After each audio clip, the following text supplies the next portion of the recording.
Bismillahirrahmanirrahim. Assalamualaikum warahmatullahi wabarakatuh. Hamdan wa syukran lillah, la haula wa la quwata illa billah, salu ala nabi salawat.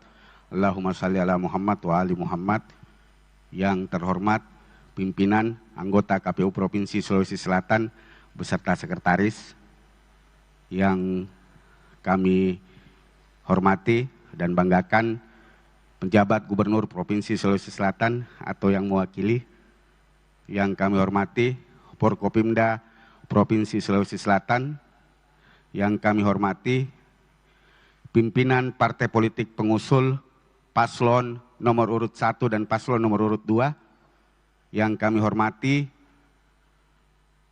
Ketua dan anggota Bawaslu Provinsi Sulawesi Selatan, yang kami hormati tim pendukung paslon 01 dan paslon 02, yang kami hormati semua yang hadir di tempat ini, yang tidak saya sebut satu persatu tanpa mengurangi rasa hormat kami, terkhusus kepada rekan-rekan media yang dari sore sudah menunggu untuk meliput kegiatan ini. Dan yang kami muliakan pasangan calon nomor urut 1, calon gubernur dan wakil gubernur, Bapak Muhammad Ramdan Pamanto dan Bapak Asar Arsyad, yang kami muliakan dan banggakan paslon nomor urut 2, Bapak Andi Sudirman Sulaiman dan Ibu Fatmawati Rusdi. Pertama-tama puji syukur kepada Tuhan Yang Maha Esa, alhamdulillah malam ini kita bisa sampai di tahapan kampanye di dalam PKPU 13 tahun 2024 terkait dengan kampanye, pelaksanaan kampanye. Disebutkan di pasal 5 ayat 1, kampanye dilaksanakan untuk pendidikan politik terhadap masyarakat. Jadi disebutkan bahwa kampanye dilaksanakan untuk pendidikan politik terhadap masyarakat dan dilaksanakan sesuai tanggung jawab. Harus penuh dengan tanggung jawab. Terus di poin lain, di pasal berikutnya terkait dengan pendidikan politik bagi masyarakat, ini kepentingannya untuk apa? Untuk peningkatan partisipasi politik pada pemilihan pilkada serentak tahun 2024. Olehnya itu mudah-mudahan debat malam ini bisa menjadi referensi publik, bisa menjadi referensi para pemilih dalam memilih calon gubernur dan calon wakil gubernur pada 27 November mendatang. Tema yang kita akan dibahas malam ini terkait dengan peningkatan kesejahteraan dan pelayanan publik yang aksesibel, yang responsif dan berkeadilan. Terkait dengan hal tersebut, mudah-mudahan ruang ini bisa menjadi ruang edukasi bersama semua masyarakat Provinsi Sulawesi Selatan, khususnya para pemilih dalam upaya menentukan pilihannya nanti pada 27 November. Terakhir, izinkan saya memimpin doa dengan cara Islam, dan bagi yang beragama lain mohon menyesuaikan. Bismillahirrahmanirrahim. Allahumma salli ala Muhammad wa ali Muhammad. Ya muqallibal qulub wal absar, wahai yang mengetahui apa yang tersembunyi maupun yang nampak. Ya mudabbiral laili wan nahar, wahai yang mengetahui siang dan malam. Ya muhawwilal hauli wal ahwal, wahai yang mengetahui segala kondisi. Hawil halana ila lisanil hal, berikanlah kami sebaik-baik kondisi. Terima kasih banyak. Wabillahi taufiq wal hidayah. Wassalamualaikum warahmatullahi wabarakatuh. Sebelum kita memulai sesi debat, terlebih dulu kita akan sama-sama menyaksikan penyerahan soal-soal atau pertanyaan yang telah dibuat oleh tim panelis yang tentu saja dalam kondisi masih tersegel. Koordinator tim panelis Bapak Andi Yuda Yunus dipersilakan naik ke atas panggung untuk memberikan soal pertanyaan secara simbolik kepada Ketua KPU Provinsi Sulawesi Selatan, yang kemudian Ketua KPU akan menyerahkan berkas pertanyaan yang sudah tersegel kepada moderator.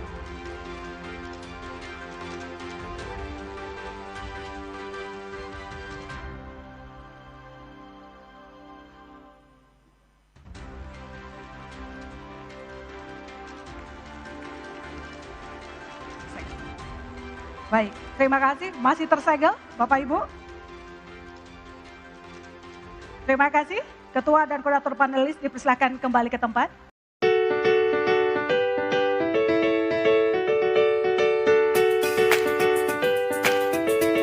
Selama debat berlangsung, KPU Provinsi Sulawesi Selatan menetapkan beberapa aturan yang harus dipatuhi oleh seluruh peserta debat. Berikut tata tertib debat. Tata tertib debat publik 2024. 1. Setiap tamu undangan harus menjaga ketertiban, keamanan, dan kebersihan lokasi debat. 2. Selama acara debat berlangsung, para tamu undangan dilarang melakukan intimidasi dalam bentuk ucapan maupun tindakan kepada pasangan calon, moderator, dan panelis debat publik.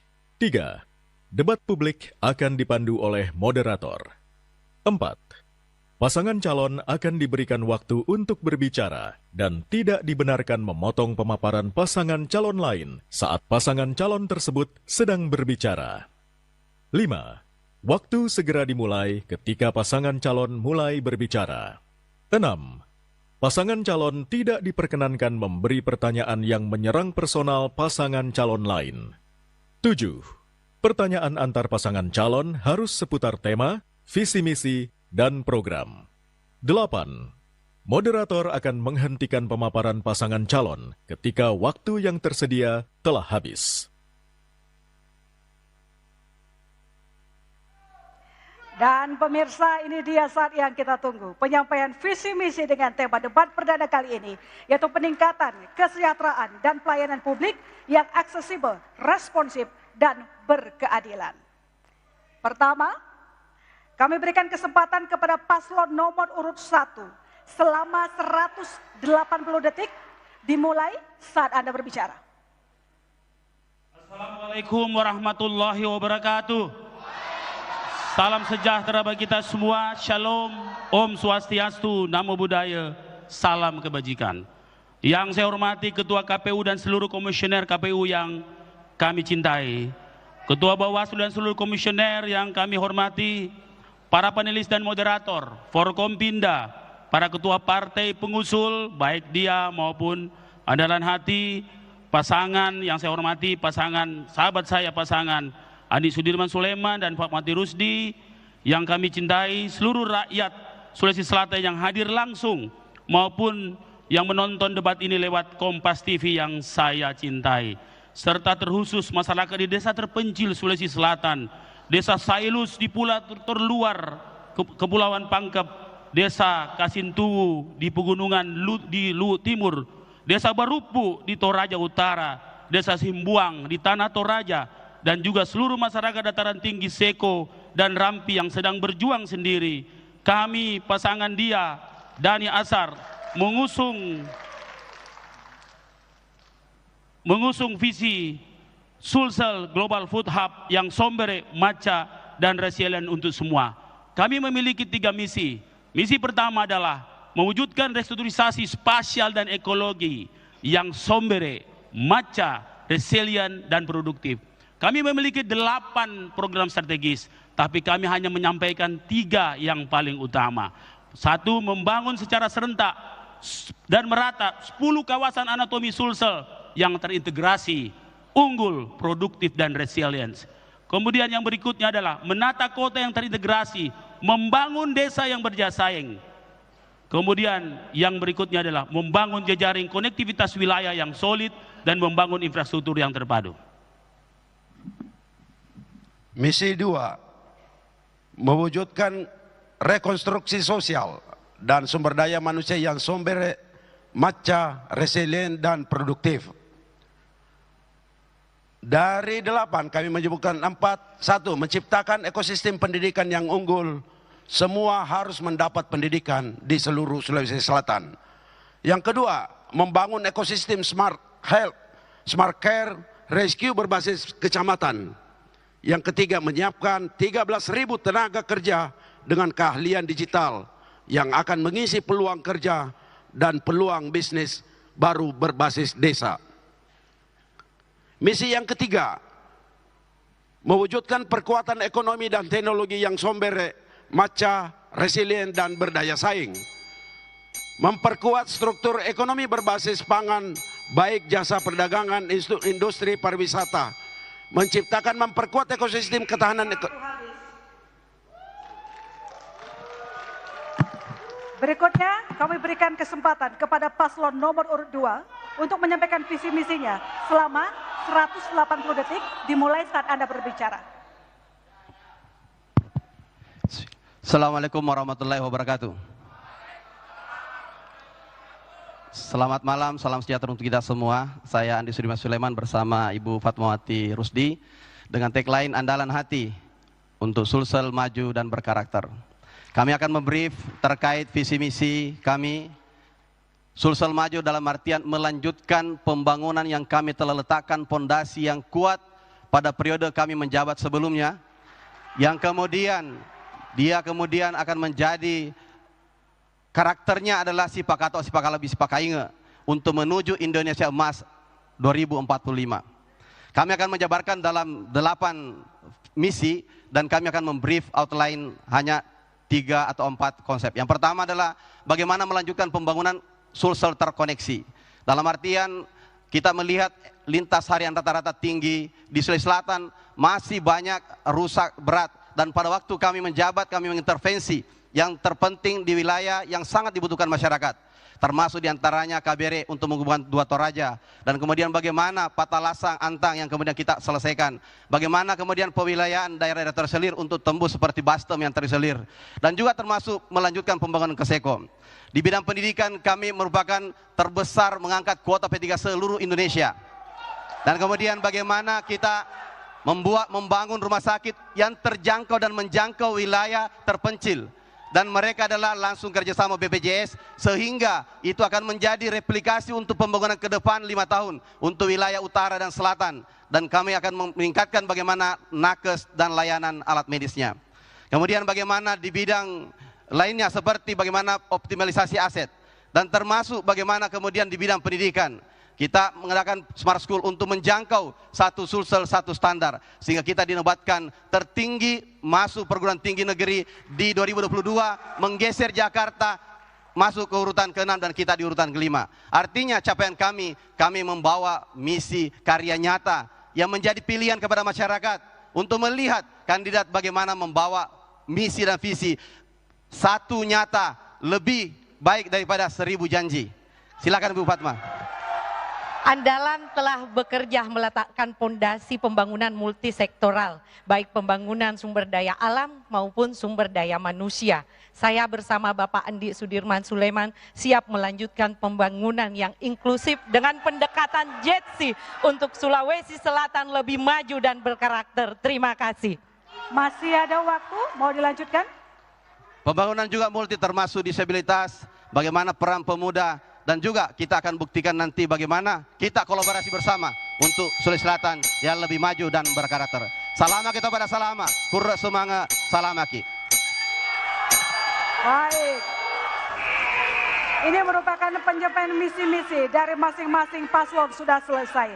Di segmen kedua, kita akan mendengar pendalaman visi misi dari masing-masing pasangan paslon. Sesaat lagi, tetap di debat publik Provinsi Sulawesi Selatan.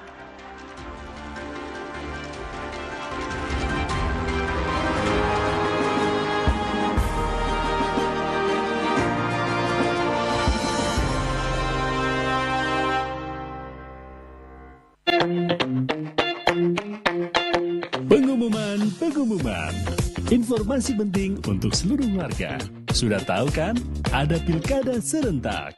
Ini kesempatan kita memilih gubernur dan wakil gubernur, bupati dan wakil bupati, serta wali kota dan wakil wali kota.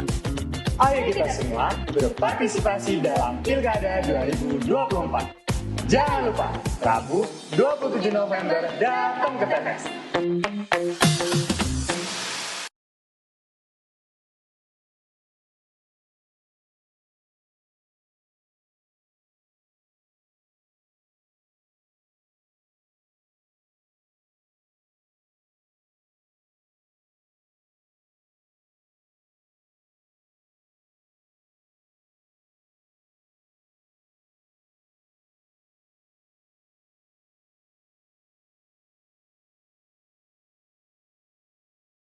Kebetulan saya ini tim sukses calon nomor urut 40 mau beli suara hata. Oh iya, masuk Ki, silakan Pak. Iya, masuk Ki.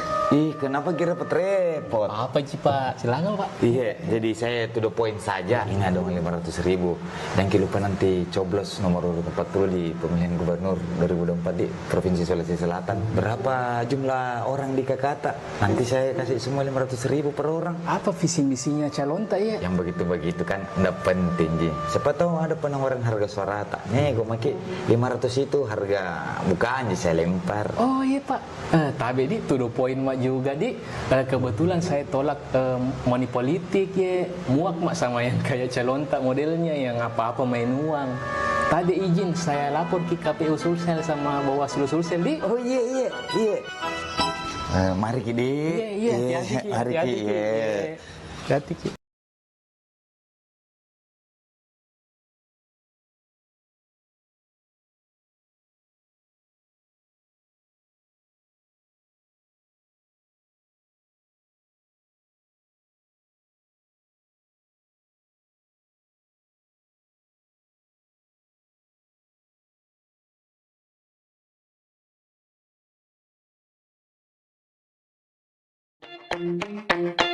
Pengumuman.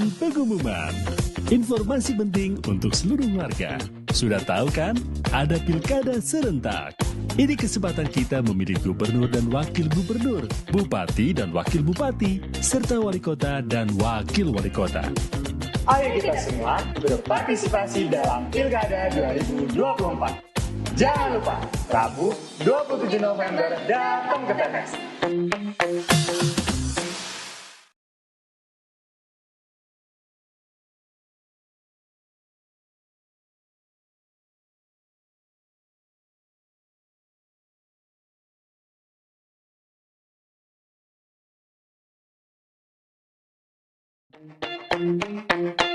Pengumuman.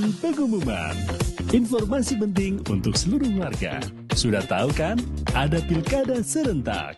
Ini kesempatan kita memilih gubernur dan wakil gubernur, bupati dan wakil bupati, serta wali kota dan wakil wali kota.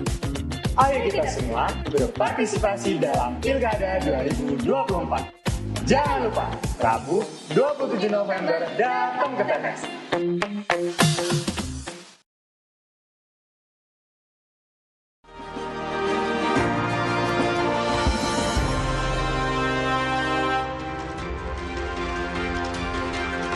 Anda kembali menyaksikan debat publik Provinsi Sulawesi Selatan.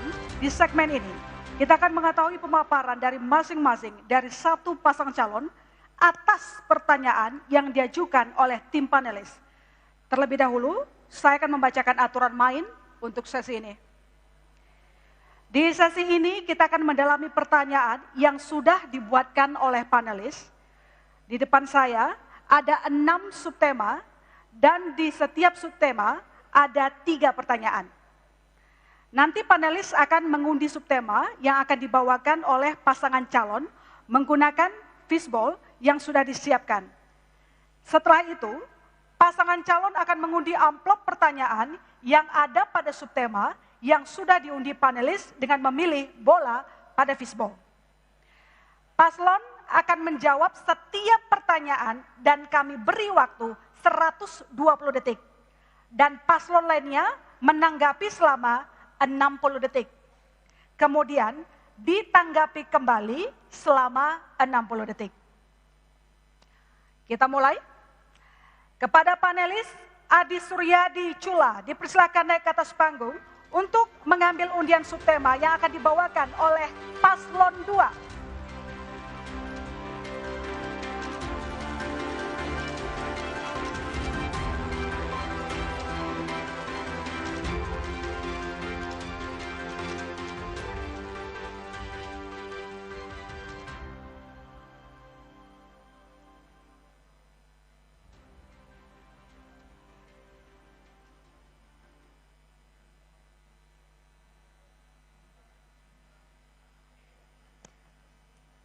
Dan subtemanya adalah kemiskinan. Panelis dipersilakan kembali ke tempat. Kami persilakan kepada paslon nomor urut 2 untuk mengambil bola dalam fishbowl. Menentukan amplop surat pertanyaan pada subtema yang sudah ditentukan.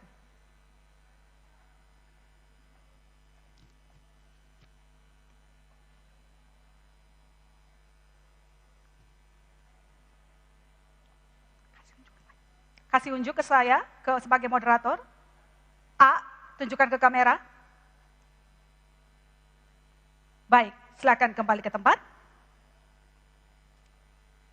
Kemiskinan yang A.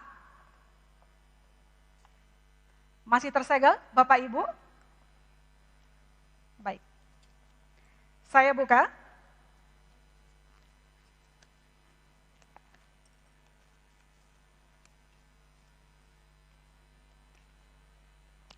Mohon didengarkan, saya mengulang sekali, tidak ada pengulangan.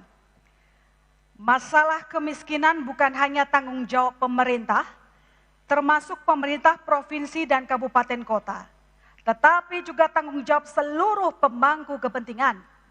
Masalahnya, selama ini koordinasi penanganan masalah kemiskinan dan kemiskinan ekstrim belum berjalan optimal antara pemerintah provinsi, dunia usaha, dunia kampus, dan kalangan civil society.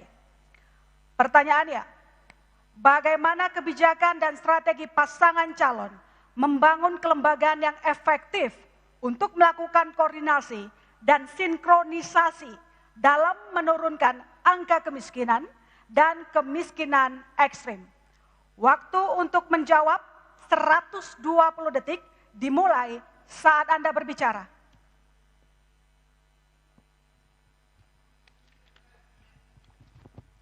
Baik. Bismillah, assalamualaikum warahmatullahi wabarakatuh. Ini masalah kemiskinan, masalah terkait koordinasi antara provinsi dan kabupaten kota. Memang leading di dalam penanganan kemiskinan untuk kemiskinan dan ekstrim, itu adalah ada di gubernur untuk wilayah provinsi. Kami waktu menjabat, kami selalu melakukan rapat koordinasi. Sebelumnya dilaksanakan dulu penetapan wilayah daerah miskin ekstrim. Kami lakukan 2023, kita melakukan bantuan keuangan intervensi. Jadi ada pertama adalah kita melakukan intervensi daerah yang termasuk wilayah miskin ekstrim. Dan ada 8 kategori yang dimasukkan dan dimasukkanlah bantuan keuangan menuju kabupaten kota. Setelahnya kita berdiskusi dengan kabupaten kota, intervensi jenis apa yang harus kita lakukan. Pendekatannya seperti itu. Kemudian di pemerintahan, di budget kita, di provinsi juga kita melakukan bagaimana intervensi anggaran juga menyasar daerah-daerah termasuk kemiskinan untuk padat karya. Sehingga mereka akan membuka lapangan pekerjaan di masa-masa pandemi COVID waktu itu akhirnya kita dapatkan kondisi dari waktu kami masuk penjabat sebagai penjabat, itu 9 menuju ke 8,70 dan terakhir 8,07. Ini artinya tren perubahan kemiskinan di Sulawesi Selatan selama kami menjabat adalah trennya adalah turun, dan ini termasuk ekstrim. Kita termasuk diapresiasi oleh nasional bagaimana untuk menurunkan miskin ekstrim dengan pendekatan intervensi yang kami lakukan. Dengan waktu singkat dan data yang akurat, tentu ini akan, dan kerjasama seluruh Forkopimda, tentu ini membuahkan hasil yang maksimal. Intinya adalah bagaimana kita berkoordinasi, bagaimana meletakkan data yang benar, dan bagaimana kemudian mengintervensi pada daerah yang tepat sasaran, sehingga penurunan miskin akan terjadi lebih baik dan lebih optimal. Saya rasa itu. Terima kasih banyak. Baik. Masih ada waktu 3 detik. Baik, terima kasih. Kepada paslon 1, dipersilakan menanggapi, durasinya 60 detik, dimulai saat Anda berbicara. Saya agak heran tadi dibilang bahwa kemiskinan menurun. Di statistik, kita bisa lihat bahwa 2022 8,63. Kemudian di 2023 8,70. Saya kira kalau statistik itu pasti naik. Jadi saya kira itu tidak tepat dibilang turun, ya. Yang kedua, yang parahnya adalah pengangguran juga naik. Akhirnya berdampak kepada kota, tapi syukurnya Kota Makassar pengangguran menurun. Ya. Nah, saya kira yang dimaksud kelembagaan adalah kita harus detailkan, yaitu ke desa. Gunakan semua kepala desa, lurah, untuk mengatasi kemiskinan, RT RW. Kalau secara kelembagaan semua bekerja, semua memakai mata dan CCTV untuk melihat kemiskinan semua di pelosok-pelosok desa dan kota, insya Allah kita akan mampu mengantisipasi kemiskinan itu. Baik, kita 10 detik, aman. Terima kasih. Selanjutnya paslon 2 dipersilakan untuk menanggapi kembali paslon 1. Durasinya 60 detik, dimulai Anda berbicara. Jadi begini, kalau kita lihat data kemiskinan, ini BPS ya. 2021 waktu saya penjabat gubernur itu 8,78. Dan kemudian 2022 karena kita pandemi, memang agak sedikit, ini 8,66. Dan kemudian 2023 8,70. Ini artinya ada tren penurunan. Kemudian kalau kita lihat pengangguran ya, pengangguran itu kita ini 5,4 di tahun 2023. Dan waktu 2021 pertama saya menjawab 5,7. Dan kemudian waktu 2022 4,5 dan terakhir 2023 4,33. Ini data BPS. Dan kita lihat, dan saya mau sampaikan, kalau untuk kota, di sini kami catat perbandingannya. Untuk kota adalah 13% adalah penganggurannya. Kemudian berbanding kami 5,13. Dan terakhir dia meningkat terus dan kemudian 10,60 terakhir. Terima kasih. Saya rasa ini menjadi gambaran untuk kita semua. Baik, terima kasih. Kita lanjutkan lagi sesi ini. Kepada panelis Muhammad Arif, dipersilakan naik ke atas panggung untuk mengambil undian subtema yang akan dibawakan oleh paslon 1.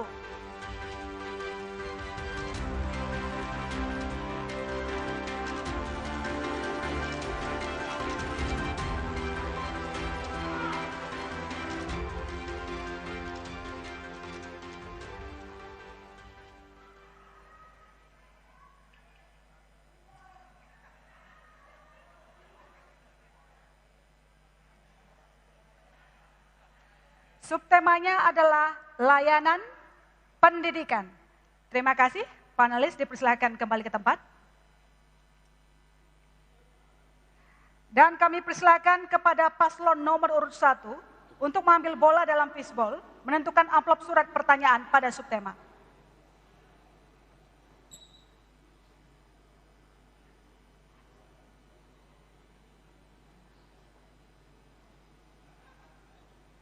C, silakan tunjukkan ke kamera. Layanan pendidikan C. Masih tersegel Bapak Ibu? Saya buka.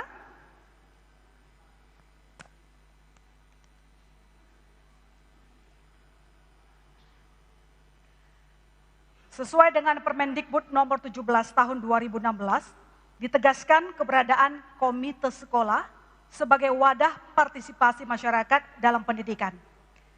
Dalam Permendikbud tersebut ditegaskan bahwa komite sekolah merupakan lembaga yang mandiri yang beranggotakan orang tua wali peserta didik, komunitas sekolah, serta tokoh masyarakat yang peduli pendidikan. Namun selama ini komite sekolah terabaikan.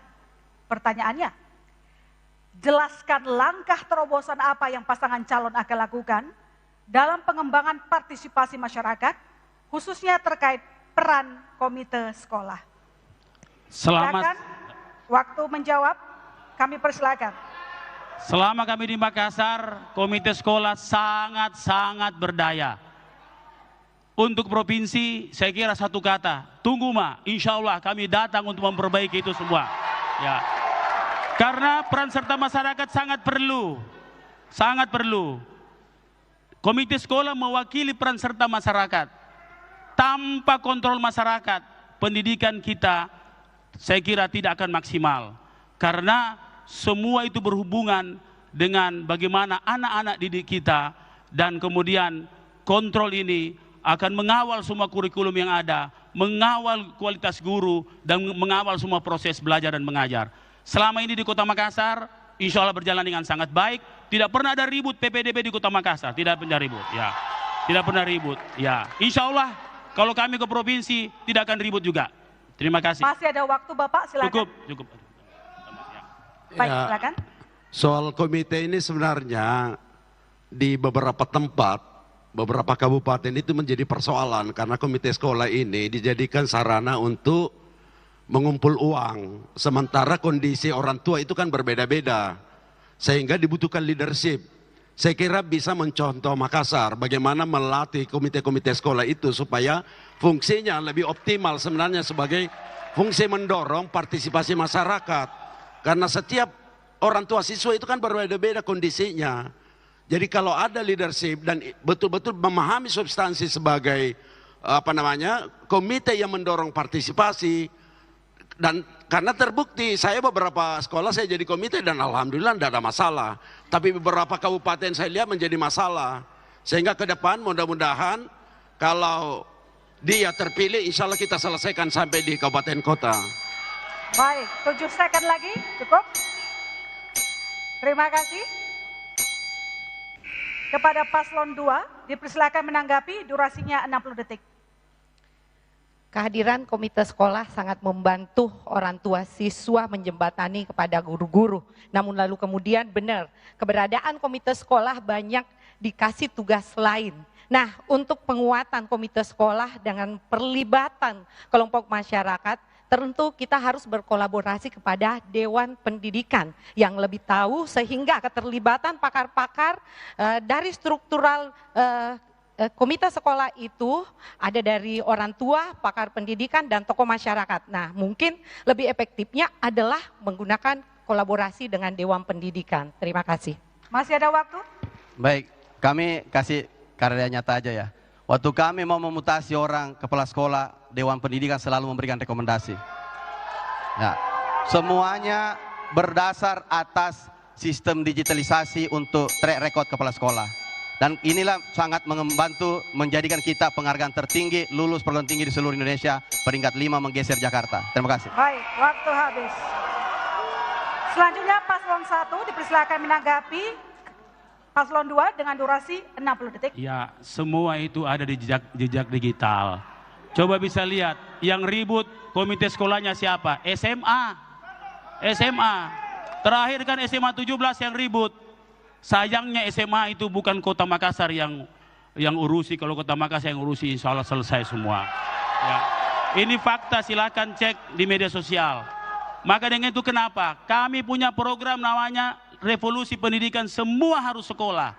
Maka semua harus dilibatkan. Jangankan komite sekolah, masyarakat pun kita libatkan. Kami punya kontainer, itu adalah memburu anak-anak tidak sekolah. Maka kalau dalam PPDB kami punya 3 jalur. Biasanya nasional punya 2 jalur.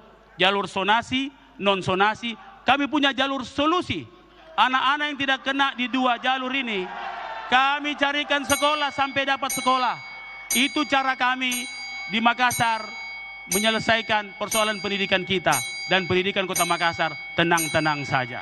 Baik, waktu habis. Terima kasih. Kita lanjutkan. Saya panggilkan panelis Moh Iqbal Latif.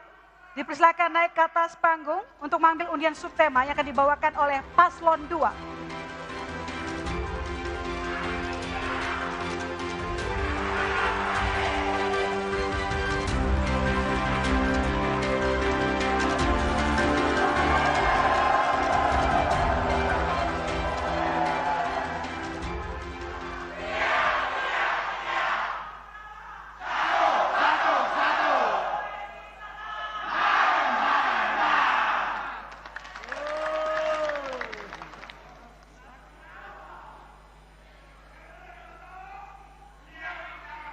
Layanan kesehatan. Terima kasih. Silakan kembali ke tempat. Dan kami persilakan kepada paslon nomor urut 2 untuk mengambil bola dalam fishbowl untuk menentukan amplop surat pertanyaan pada subtema.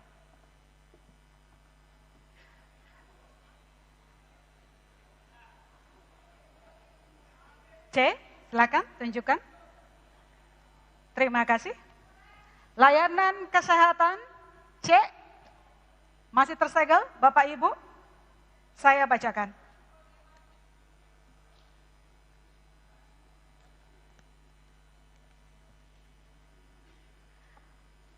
Di Sulawesi Selatan, masih terdapat beberapa daerah yang belum mendapatkan layanan kesehatan yang memadai, terutama di wilayah pedesaan dan daerah terpencil serta pulau-pulau terluar. Faktor-faktor seperti keterbatasan infrastruktur, kurangnya tenaga medis, dan sulitnya akses ke fasilitas kesehatan menyebabkan kesenjangan dalam pelayanan kesehatan.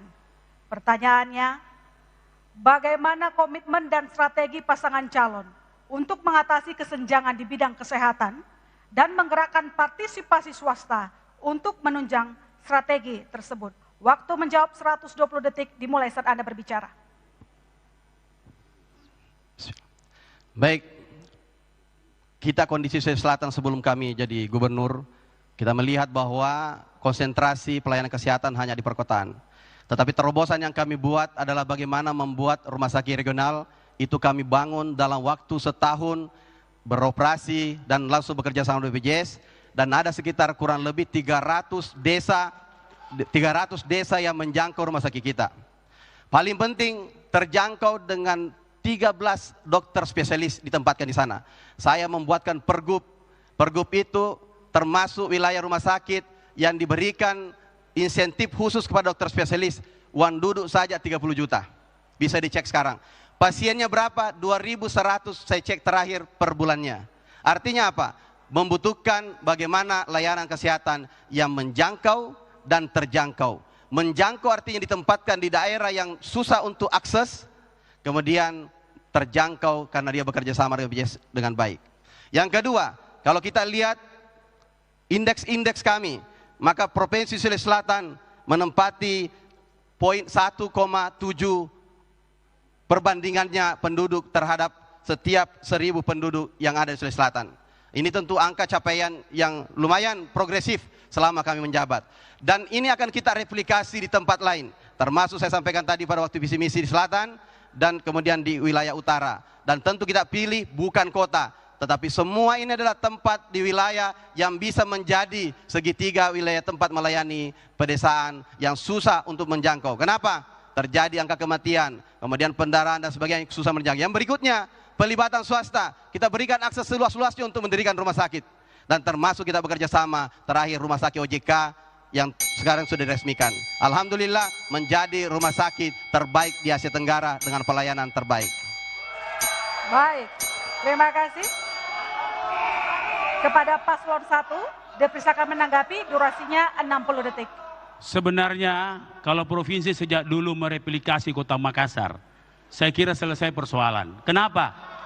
Makassar dinobatkan oleh WHO menjadi kota dengan pelayanan kesehatan terbaik se-Asia Tenggara, Pak. Saya Asia Tenggara. Bukan kementerian yang kasih. WHO. WHO. Kalau WHO itu adalah Badan Kesehatan Dunia. Saya kira insya Allah semua yang pengalaman di kota Makassar, kita masukkan dalam visi misi kita. Barangkali Pak Asar bisa sampaikan visi misi kita. Tenang, kita datang membawa semua yang terbaik untuk Makassar, untuk Sulsel. Ya,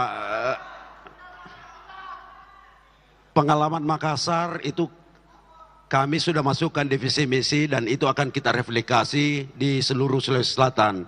Jadi bagaimana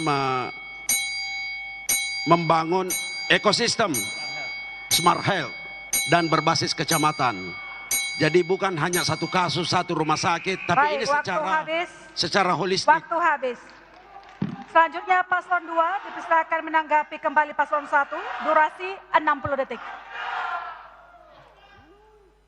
Baik. Harap tenang. Saya sampaikan bahwa kalau perbandingan, saya bukan untuk bagaimana ya, provinsi itu sekarang punya 7 rumah sakit, termasuk plus 1 regionalnya, ya. Dan kemudian kerjasama kami ada 2, termasuk rumah sakit OJK Kementerian. Sekarang kemarin sudah diresmikan Bapak Presiden, itu kami bangun infrastruktur jembatannya, jalannya, dan termasuk bagaimana kita kerjasama, nakesnya 20%. Dan termasuk dengan kerjasama BUMN telah mendirikan rumah sakit otak di dekat bandara di Sudiang sana. Paling penting bahwa saya sampaikan, kalau kota Makassar, 1 rumah sakit yang dimiliki. Kami memiliki 7, jadi perbandingannya memang kurang fair kalau kami mau apple to apple, karena kami provinsi merasa bahwa kami punya tanggung jawab untuk mengayomi semua, termasuk bekerja sama dengan kota Makassar. Kami tentu terima kasih banyak kepada Kak Dani Kanda. Terima kasih. Baik, terima kasih. Dan masing-masing paslon telah menjawab pertanyaan subtema yang dipilih. Di segmen berikutnya masih seputar pendalaman visi misi dan subtema yang akan dipilih. Sesaat lagi tetap di debat publik Provinsi Sulawesi Selatan. Ya, masih bersama dalam debat publik pertama Provinsi Sulawesi Selatan. Dan terlebih dahulu saya akan kembali membacakan aturan main untuk sesi ini. Di sesi ini kita akan mendalami pertanyaan yang sudah dibuatkan oleh panelis. Masih sama seperti segmen sebelumnya. Di depan saya ada 6 subtema dan di setiap subtema ada 3 surat pertanyaan. Nanti panelis akan mengundi subtema yang akan dibawakan oleh pasangan calon menggunakan fishbowl yang sudah disiapkan. Setelah itu, pasangan calon akan mengundi amplop pertanyaan yang ada pada subtema yang sudah diundi panelis dengan memilih bola pada fishbowl. Paslon akan menjawab setiap pertanyaan dan kami beri waktu 120 detik dan paslon lainnya menanggapi 60 detik, kemudian ditanggapi kembali 60 detik. Kepada panelis, Husaimah Hussein dipersilakan naik ke atas panggung untuk mengambil undian subtema yang akan dibawakan oleh paslon 1.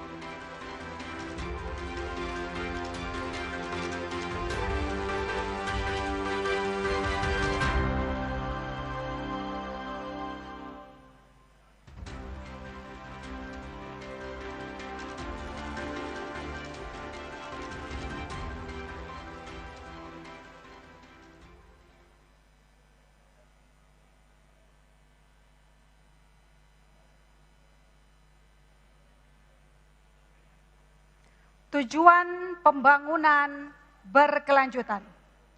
Terima kasih, silakan kembali ke tempat duduk. Kami persilakan kepada paslon nomor urut 1 untuk mengambil bola dalam fishbowl, menentukan amplop surat pertanyaan pada subtema.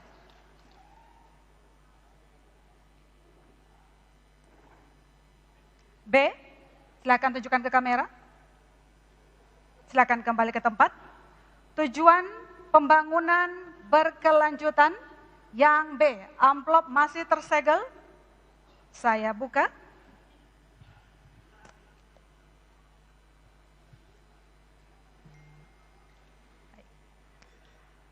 Perempuan dan perubahan iklim adalah 2 isu sangat penting menjadi perhatian pemerintah.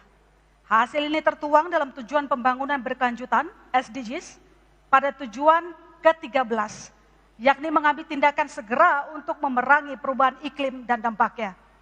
Dalam penjabarannya, pemerintah dituntut mengatasi perubahan iklim dengan mengurangi emisi gas rumah kaca dan meningkatkan ketahanan terhadap dampak perubahan iklim. Pertanyaannya, jika pasangan calon terpilih, apa upaya konkret yang akan dilakukan untuk memastikan adanya pemenuhan ekonomi perempuan di tengah perubahan iklim yang tidak menguntungkan? Kami persilakan untuk menjawab, durasinya 120 detik dimulai saat Anda berbicara. Perubahan iklim diawali dari kenaikan suhu, sekarang 1,4 derajat. Semua sepakat di dunia untuk menahan iklim 1,5 derajat. Penyebab iklim naiknya suhu ini menyebabkan seluruh dunia mengalami perubahan iklim yang begitu ekstrim, hujan ekstrim, sea level rise, banyak sekali akibat daripada itu. Akibat apa? Itu akibat karbon, jadi emisi karbon. Asap itu emisi karbon. Nah, maka dengan itu kita harus bersepakat seluruhnya. Dengan cara apa? Kami punya program namanya dekarbonisasi dan oksigenisasi. Banyak yang tidak tahu bahwa pohon-pohon kita punya 3 keistimewaan di dunia yang diberikan Allah kepada kita. Pertama, pohon. Pohon itu punya kemampuan dekarbonisasi, tapi tidak oksigenisasi. Koral kemampuannya oksigenisasi, tidak dekarbonisasi, rendah dekarbonisasi. Tapi mangrove, Bapak Ibu sekalian, punya kemampuan dekarbonisasi yang tinggi dan oksigenisasi yang tinggi. Makassar telah melakukan itu. Kami membuat hutan mangrove di Lantai Bung. Kami sudah mencanangkan semua gerakan-gerakan dengan cara sekolah sekarang kita ganti energinya dengan energi hijau. Kemudian mobil-mobil kita dengan EV. Kita semua dengan pertemuan-pertemuan yang begitu besar, kami membuat pertemuan-pertemuan yang low carbon. Seperti apa? Salat subuh berjamaah, kita konsolidasi satu kota, 15.000 orang, tanpa emisi apapun, tanpa apapun di situ. Itulah praktek-praktek yang kami lakukan. Tapi insya Allah di provinsi akan datang pengalaman Makassar yang kita sudah diakui di dunia. Saya mau menjadi pembicara di mana-mana di seluruh dunia persoalan praktek ini yang kita sudah lakukan. Kami join dengan berbagai negara, Australia, Amerika, join karena ini. Nah, maka dengan itu kita siap untuk mendekarbonisasi dan oksigenisasi Sulawesi Selatan ke depan. Baik, terima kasih. Kepada paslon 2 dipersilakan menanggapi, durasinya 60 detik. Yang utama ini soal pemenuhan ekonomi perempuan.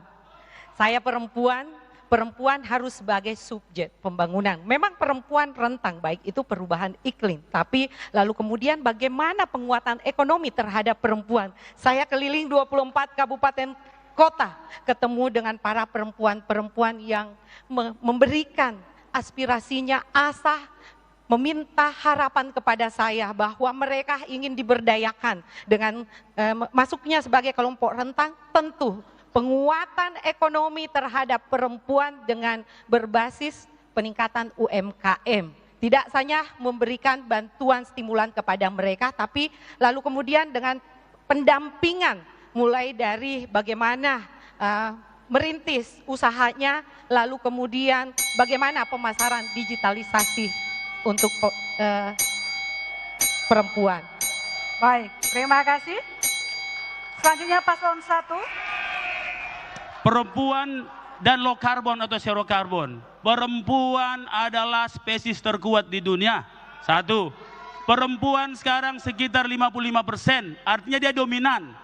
Maka dengan itu pemerintah kota lewat lorong-lorong wisata 90% adalah kaum perempuan.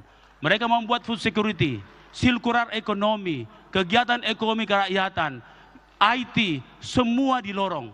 Kenapa di lorong? Mereka dekat dengan sumber, menanam cabai atau lombok, memelihara lobster air tawar, bisa didapat uang dari situ, ekonomi yang meningkat. Artinya perempuan menjadi fokus, di mana dengan dia bekerja dekat rumah, maka itulah sesungguhnya perempuan dan low carbon. Kenapa? Dia jaga anaknya, dia jaga rumahnya, dia dapat uang di lorong. Nah, itulah sesungguhnya pemberdayaan perempuan dengan berbasis low carbon. Terima kasih. Baik, terima kasih. Berikutnya saya mengundang panelis Firdaus Muhammad. Dipersilakan naik ke atas panggung untuk mengambil undian subtema yang akan dibawakan oleh paslon 2.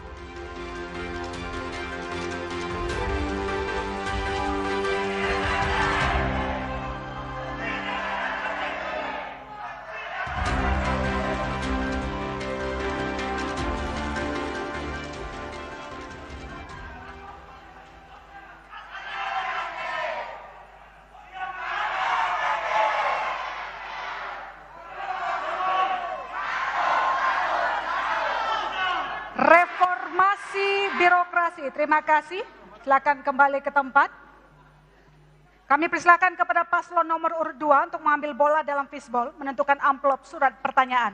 Silakan. Paslon nomor 2. Mengambil bola.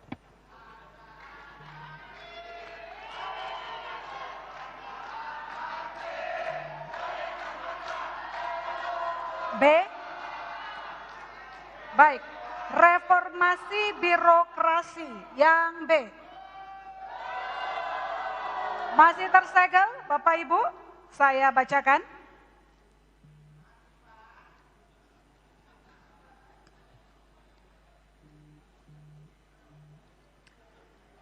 Berdasarkan data Ombudsman RI tentang penilaian kepatuhan penyelenggaraan pelayanan publik tahun 2023, tingkat pemerintah provinsi, posisi Sulawesi Selatan termasuk zona kuning kategori C, yakni ranking 27 dari 34 provinsi. Hal ini mengakibatkan kualitas pelayanan publik tidak profesional, sehingga berpotensi terjadinya penyalahgunaan kewenangan dan perilaku korup. Pertanyaannya, sejauh mana pasangan calon berkomitmen untuk meningkatkan kualitas pelayanan publik pada aspek infrastruktur dan sumber daya manusia? Waktu menjawab 120 detik dimulai saat Anda berbicara.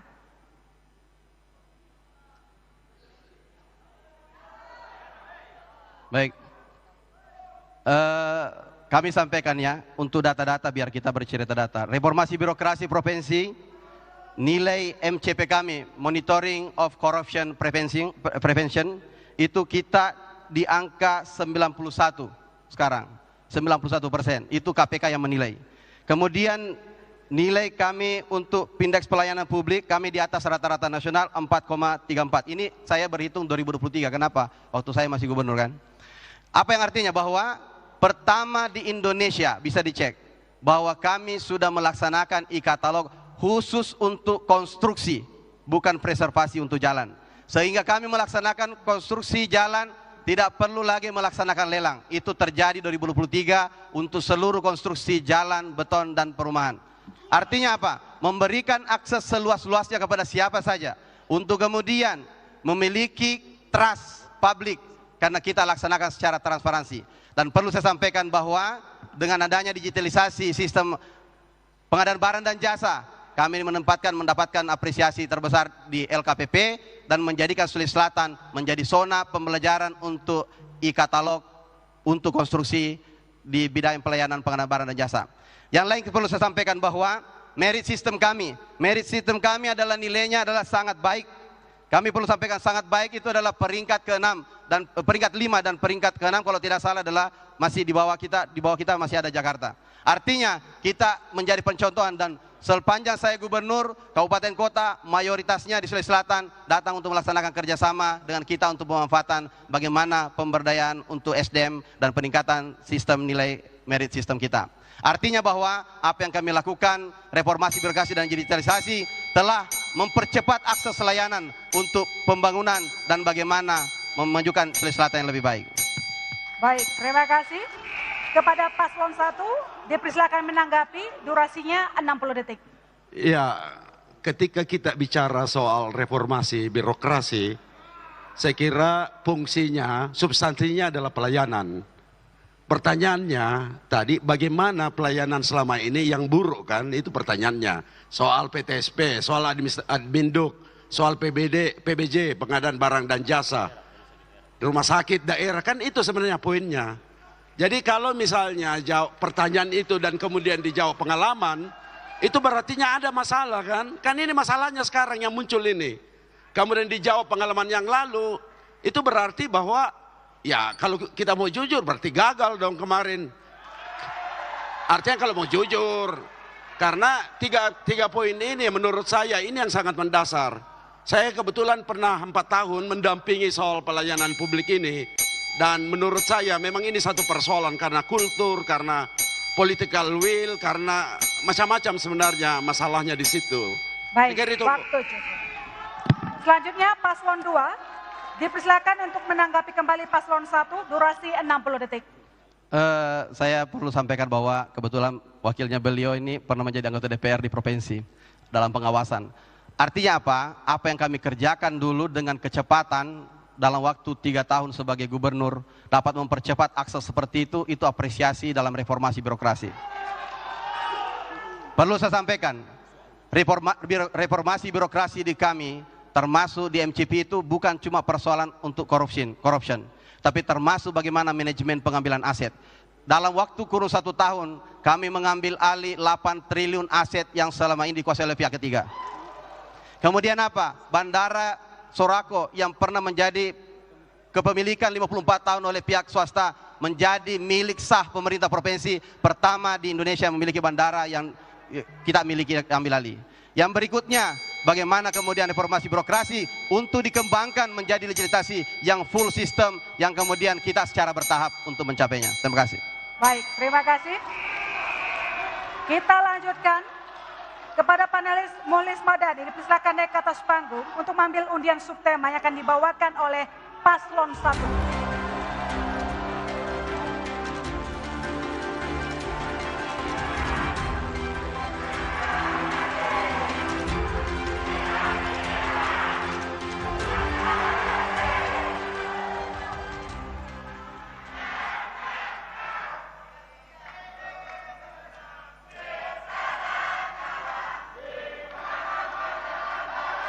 NKRI dan kebangsaan. Terima kasih, silakan kembali ke tempat duduk. Dan saya persilakan kepada paslon nomor urut 1 mengambil bola dalam fishball, menentukan amplop surat pertanyaan.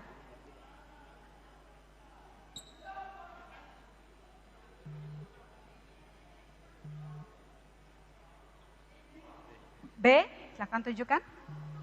Baik, NKRI dan kebangsaan. Yang B masih tersegel, Bapak Ibu. Saya bacakan.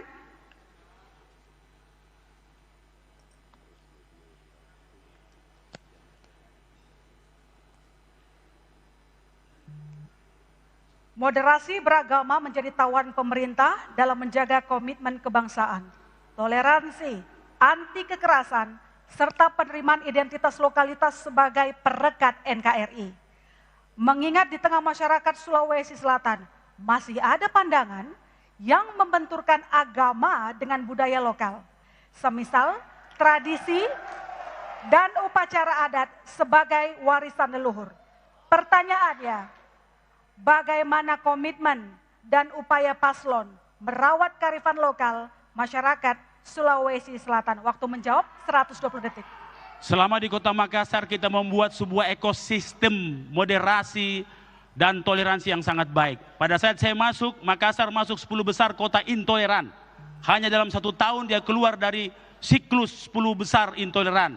Alhamdulillah bukan hanya itu, tapi penghargaan kepada agama, etnik dan lain-lain, saya kira itu menjadi hal yang paling utama dengan kami.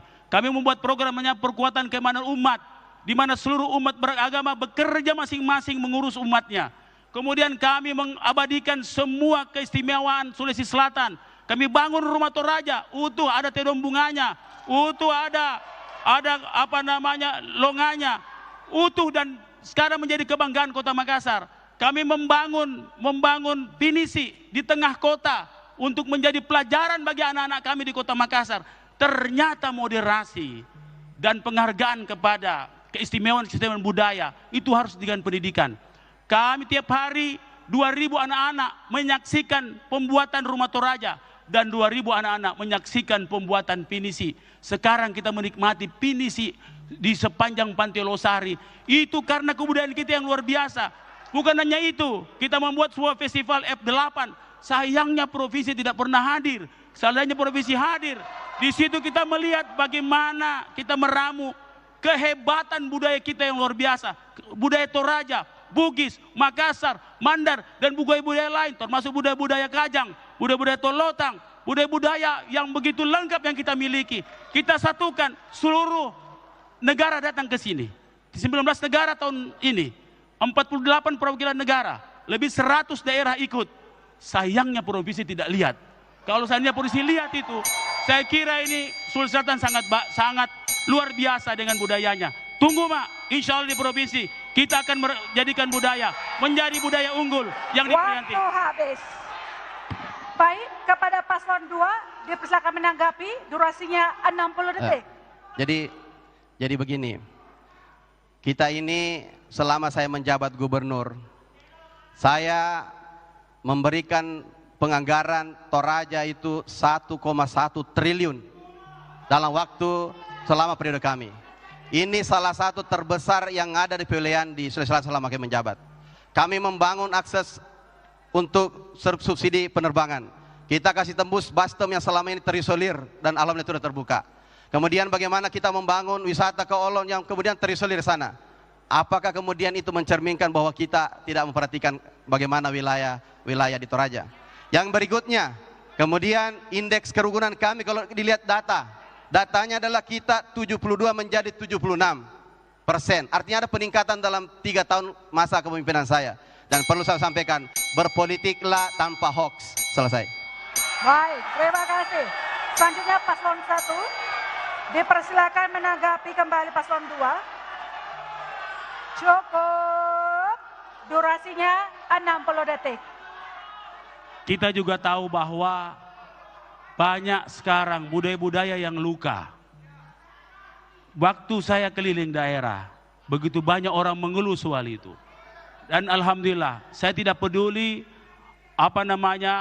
bagaimana urusan orang lain, urusan kota saya. Alhamdulillah, tedong bunga di Makassar masih utuh dengan baik. Alhamdulillah, tedong bunga di rumah Toraja yang kami buat masih utuh dengan baik. Penghargaan terhadap budaya itu sangat diperlukan di Sulawesi Selatan. Karena begitu banyak hal yang luar biasa. Kita terbukti di dunia budaya Bugis Makassar sangatlah luar biasa. Maka dengan itu saya ingin menyampaikan sebuah quote. Bergurulah dari sejarah, belajarlah dari budaya. Tanpa budaya, tanpa sejarah, masa depan tanpa arah. Baik, terima kasih. Dan ya, masing-masing paslon telah menjawab pertanyaan yang telah dipilih. Di segmen 4, kita masuk ke dalam sesi debat antar pasangan calon. Kami kembali sesaat lagi. Salah satu pasangan calon akan memberikan sebuah pertanyaan kepada pasangan lain dengan durasi 60 detik.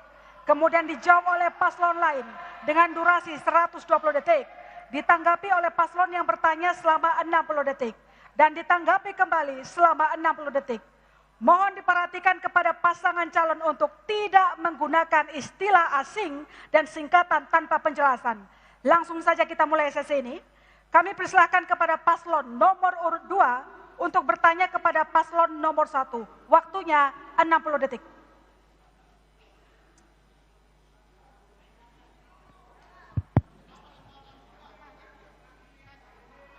Baik, kita mau lihat profiling tentang Sulawesi Selatan. Salah satu persoalan yang paling besar adalah sistem persampahan yang menjadikan Sulawesi Selatan termasuk di wilayah perkotaan dengan indeks lingkungan hidup yang tidak sehat. Pertanyaan saya kepada paslon Kakanda saya ini, Pak Kakanda Dhani, bagaimana kiat-kiat untuk menyelesaikan persoalan sistem persampahan di wilayah perkotaan? Silakan. Waktu masih ada, cukup? Sudah cukup. Baik, silakan paslon 1 menjawab, durasinya 120 detik. Sistem persampahan terpadu di Kota Makassar merupakan sistem persampahan terpadu ya, terbaik di Indonesia. Kenapa terbaik? Bapak bisa cek sekarang di Google, bank sampah Kota Makassar berapa banyak. Cek tempat lain. Kita ada 1077 bank sampah. Apa itu artinya bank sampah? Bagaimana pelibatan masyarakat banyak. Kedua, kita sudah taken kontrak tentang PSEL dengan skema yang berbeda. Skemanya adalah TPA di Antang dalam 9 tahun akan menjadi taman-taman hijau yang insya Allah menyumbang karbon yang dekarbonisasi dan oksigen yang baik. Maka dengan itu Bapak Ibu sekalian, sampah ini adalah bukan sampah jika dipilah. Kenapa pentingnya pemilahan sampah di bank sampah?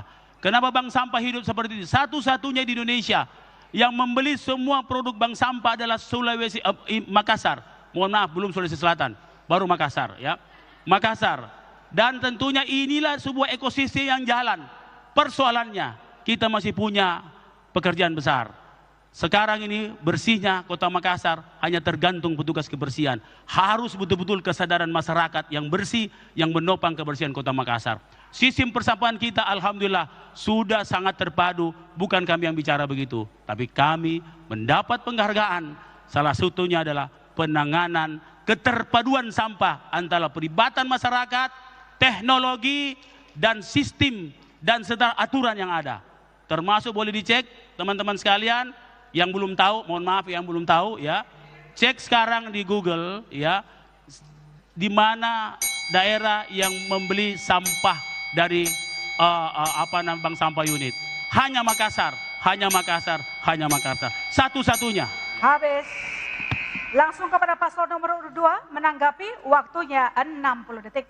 Baik, sebenarnya kita telah diinstruksikan di nasional untuk membuat Revised Derived Fuel, RDF, saya terjemahkan RDF itu tentang pengelolaan tepat guna bekerja sama dengan perusahaan.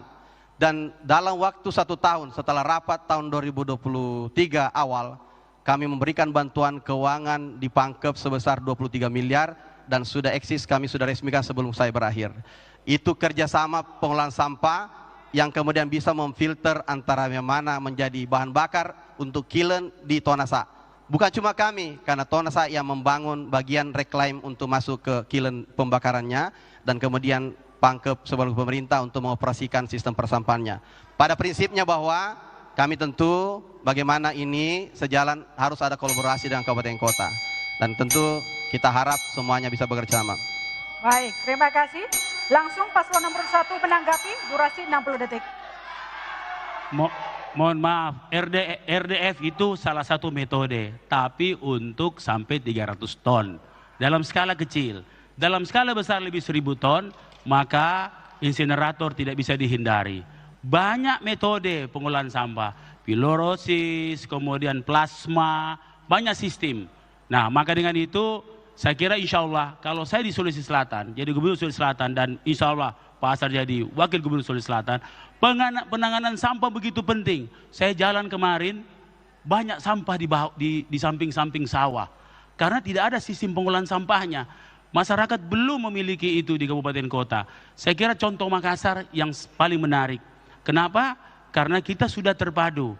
Pelibatan masyarakat, teknologi, ekosistem, aturan, dan ekonominya. Karena bank sampah sekarang itu menjadi UMKM. Terima kasih. Baik, terima kasih. Sekarang kami persilakan kepada paslon nomor urut 1 bertanya kepada paslon nomor urut 2, waktunya 60 detik. Dimulai saat Anda berbicara. Ya, Pak Andi Sudirman, dalam visi misi saya mendengar sangat mengunggulkan soal pendidikan karena banyaknya alumni SMA diterima di perguruan tinggi.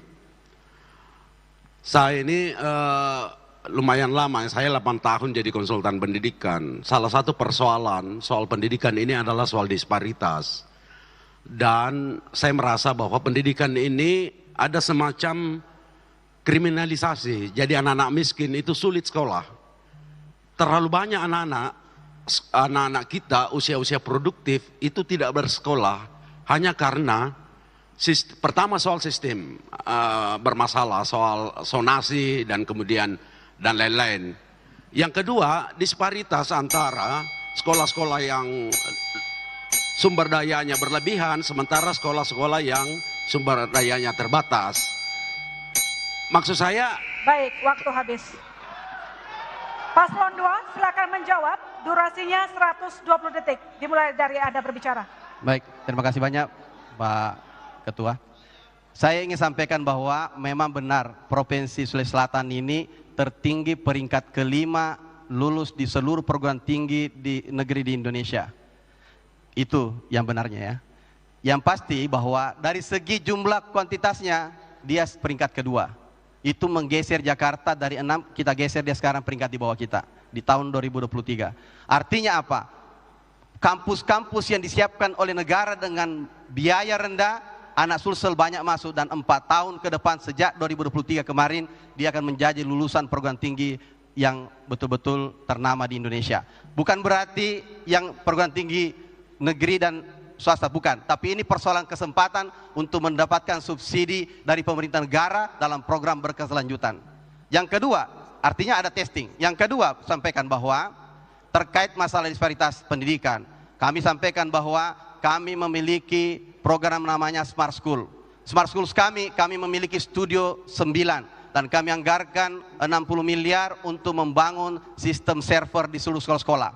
Dan mereka bisa 2 arah. Dan artinya satu standar, satu Sulsel, satu guru bisa dari studio untuk mengajar dan menyampaikan tentang informasi terkini terkait pembelajaran yang terbaru di seluruh Sulawesi Selatan, di SMA-SMA yang akan masuk ke perguruan tinggi.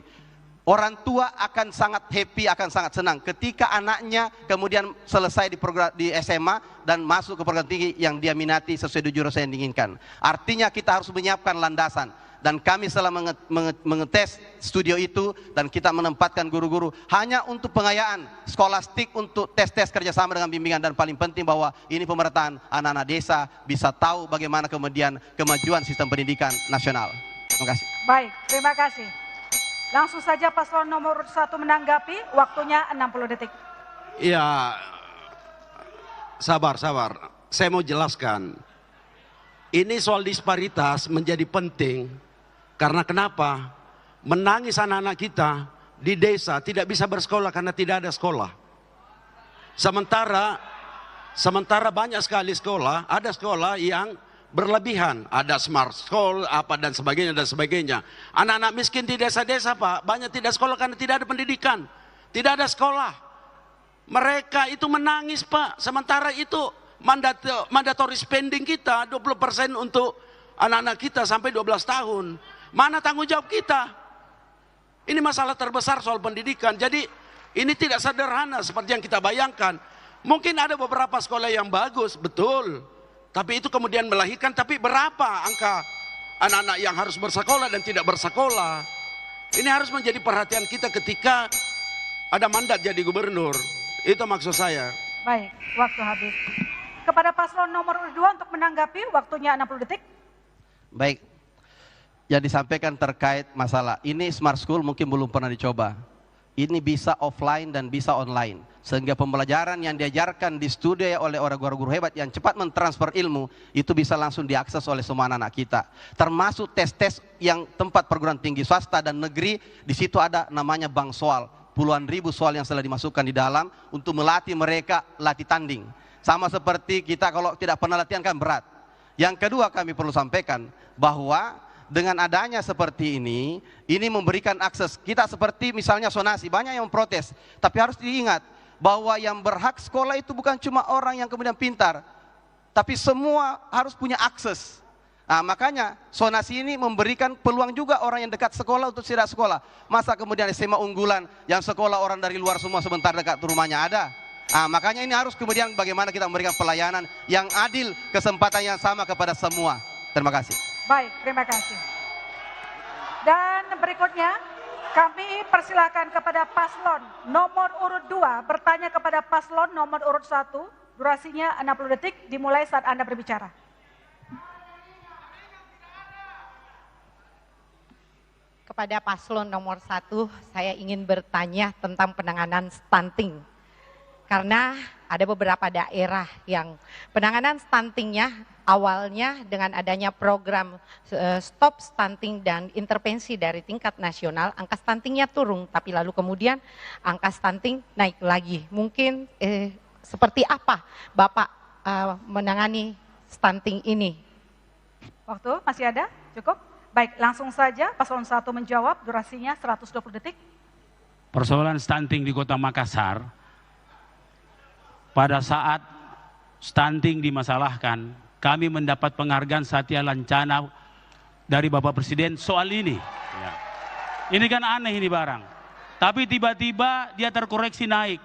Pada saat kami protes, ternyata surveyernya paham betul bahwa dia salah menyampaikan sampling. Seandainya angka stunting kita naik seperti di statistik, pasti saya tidak dapat satu lencana dari Presiden. Ya, itu saja kesimpulannya.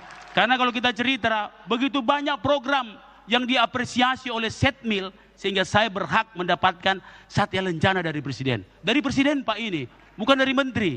Dan kita mendapat 4 penghargaan, mulai dari Lurah, mulai di tim penggerak PKK, mulai dari camat, semua dapat penghargaan soal ini. Walaupun tiba-tiba dari 18 menjadi 23, kami juga protes karena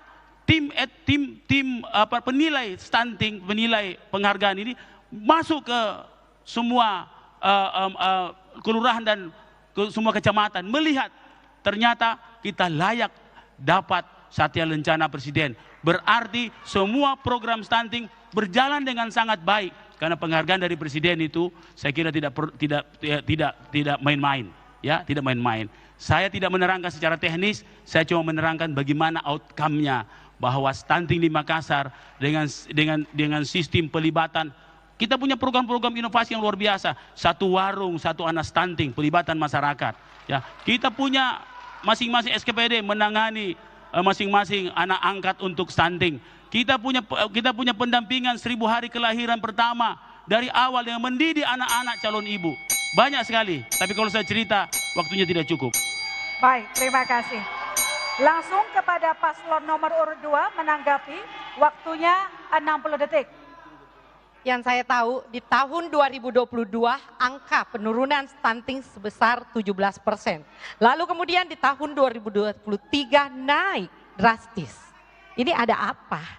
Nah, kalau dikatakan sudah ada intervensi untuk penanganan stunting, kembali pada kesempatan ini saya sampaikan bahwa penanganan stunting bukan hanya jargon saja stop stunting, tapi perlu intervensi ke lokus-lokus stunting dan juga mulai dari penanganan preventif. Bagaimana kita mengedukasi pola hidup sehat kepada masyarakat kita, lalu kemudian gerakan masyarakat hidup sehat, dan juga penanganan kuratifnya yaitu adalah intervensi kepada lokus-lokus stunting, bukan hanya memberikan makanan tambahan atau seperti yang dikatakan tadi Bapak, satu warung satu anak, tapi pada kenyataannya angka stuntingnya naik.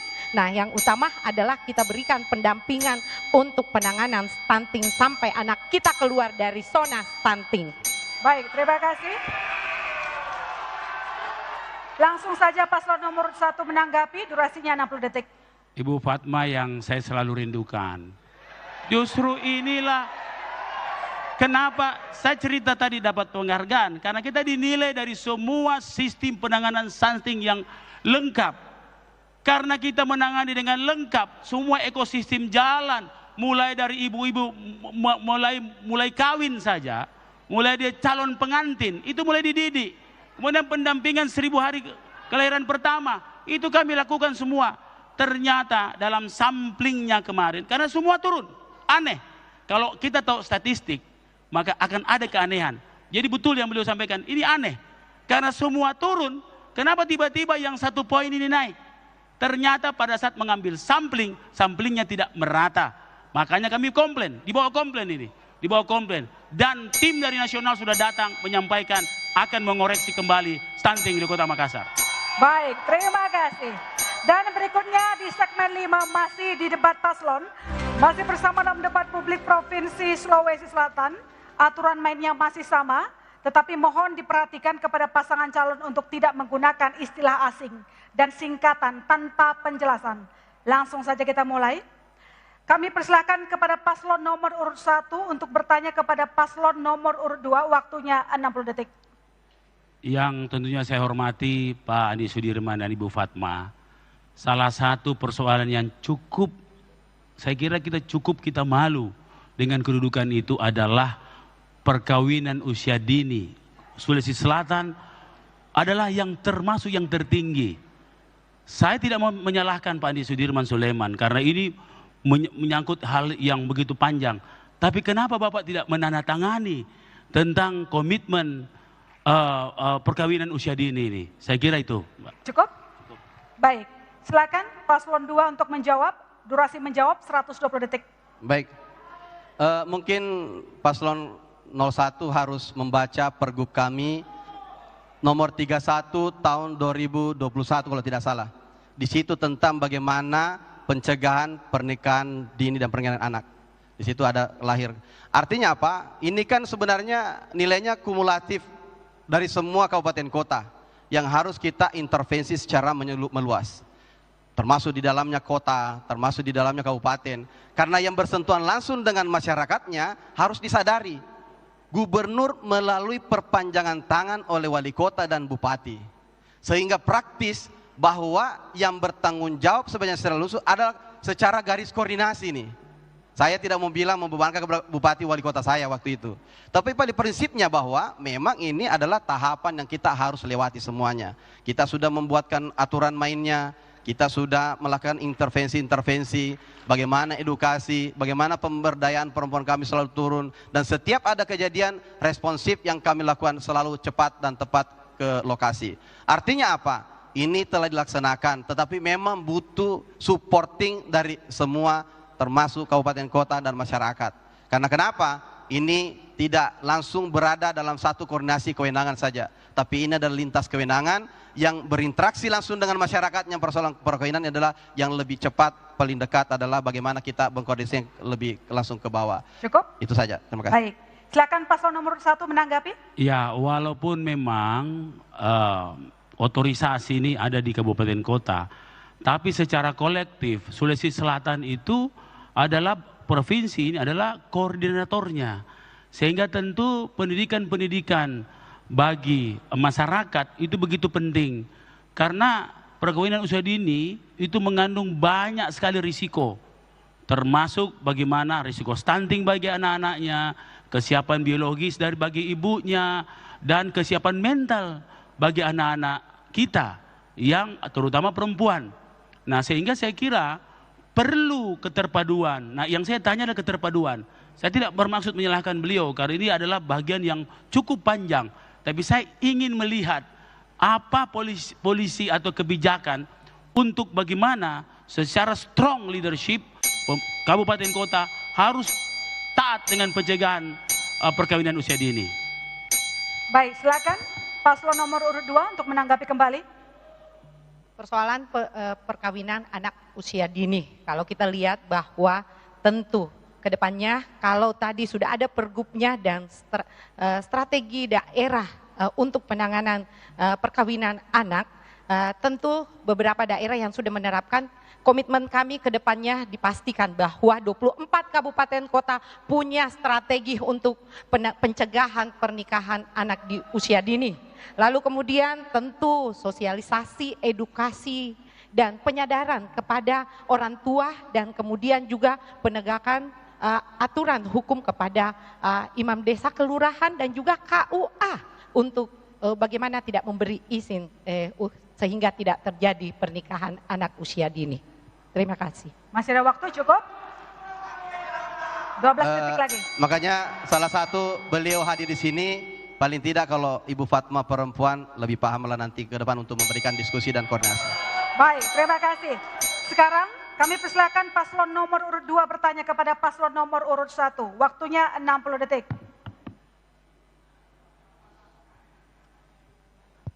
Baik. Kalau kita lihat Makassar, ini banyak sekali sebenarnya pembangunan yang mau dan harus dikerjakan secara kerjasama. Termasuk misalnya akses dan banyaknya kemacetan. Pertanyaan saya sebenarnya simpel saja. Kemarin kan bagaimana kemudian menggelontorkan anggaran besar, ada Barombong nih. Barombong ini dalam aturan, kalau jalannya adalah provinsi, maka jembatannya provinsi. Kebetulan dia jalan kota, maka jembatannya harus menjadi kota. Pertanyaan saya, apa yang menjadi kendala sehingga itu tidak diselesaikan? Terima kasih. Baik, silakan paslon nomor urut 1 untuk menjawab. Pak Andi Sudirman yang saya muliakan, jembatan itu betul itu jalan kota, tapi ini bentang jembatan yang lebih 400 meter itu menjadi kewajiban pusat, tapi diusulkan lewat provinsi. Provinsi tidak pernah masukkan usulan itu. Itu masalahnya. Seandainya provinsi bilang tidak usah kasih masuk, pemerintah kota bisa bikin sendiri. Pemerintah kota ini banyak uangnya, karena kita bisa menaikkan PAD kita dari 500, insya Allah tahun depan alhamdulillah setelah DBH ke kabupaten kota, insya Allah tahun depan sudah 2,1 triliun. Kita bisa biayai itu, biayai. Tapi kita tidak mau, kita menghargai bahwa provinsi itu adalah bagian koordinasi kita. Kita sudah koordinasi dengan pemerintah pusat, tapi dia sampaikan bahwa tidak masuk dalam list yang diusulkan oleh pemerintah provinsi. Seandainya kami kasih surat ke Kota Makassar, insya Allah Kota Makassar akan selesaikan. Banyak uang kok, kita banyak uang. Kita tidak ada utang kita. Ya, kita punya banyak uang. Alhamdulillah, terima kasih. Cukup? Baik, silakan paslon nomor 2 untuk menanggapi. Jadi begini, semua daerah strategis yang akan diusulkan untuk ke pusat pasti sudah tercatat di dalam PUPR. Tapi itu secara teknis bisa ditanya ke kadisnya. Tetapi persoalannya sekarang, ketika itu adalah kewenangan kita, kota ini perbandingannya dengan provinsi, kami punya anggaran kurang lebih 10-11 triliun. Kota 4 triliun kalau tidak salah. 4 triliun cuma menangani satu kota. Kami menangani 24 kabupaten kota yang harus kami bangun. 5,6 triliun. Kami mau sampaikan bahwa apalagi 5,6. Artinya apa? Ini perkiraan anggaran 150 sampai 200 miliar. Dibanding kita bermacet-macet ria untuk puluhan tahun, untuk bertahun-tahun. Ini perlu menjadi perhatian. Kami lakukan kenapa? Kami dengan anggaran sedikit pun kami membangun jembatan Pacongkan. Kami menyatakan bahwa hal ini karena kami sudah mengerjakan. Dengan bertahap, bertahap, tahun ini, tahun depan, tahun 3 tahun, kami harus sabar, tapi kami harus komitmen untuk masyarakat. Baik, silakan paslon nomor 1 menanggapi kembali. Seandainya saya tahu seperti begini, kita bisa bikin sendiri. Buktinya kemarin waktu PJ Pak Bahtiar pada saat mau bangun stadion tidak ada uangnya bikin jalanan, kita bikin 200 miliar. Tidak soal Pak. Tapi kami tidak tahu bahwa kebijakan seperti ini. Kita pasti bantu provinsi, kita pasti bantu. Kami tahu beban provinsi sangat besar. Dan kota alhamdulillah punya keuntungan yang luar biasa. Kita kan koordinasi. Persis sama dengan stadion. Stadion tidak ada yang bisa bikin jalannya. Provinsi tidak punya uang. Pemerintah kota bantu 200 miliar. Sudah masuk sekarang, alhamdulillah. Komitmen, saya sepakat sama beliau. Ya, kami pahami. Kami punya PAD 5,6 triliun. Ya, bukan 4 triliun, 5,6 triliun. Kami punya PAD insya Allah tahun depan 2,1 triliun. Kami siap membantu provinsi, tapi sayangnya sudah mau habis masa jabatan. Tunggu Mak di provinsi langsung. Ya. Baik, terima kasih.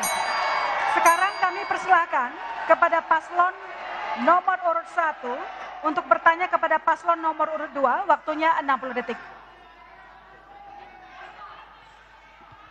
Pak Andi Sudirman, Ibu Fatma yang saya cintai, persoalan hari ini begitu banyak petani dan nelayan yang kasihan sekali. Bicara petani dan nelayan di negara lain, bicara tentang orang kaya. Tapi bicara tentang petani dan nelayan di negeri kita, bicara tentang susah dan sesa. Baru tanam, sesa bibit.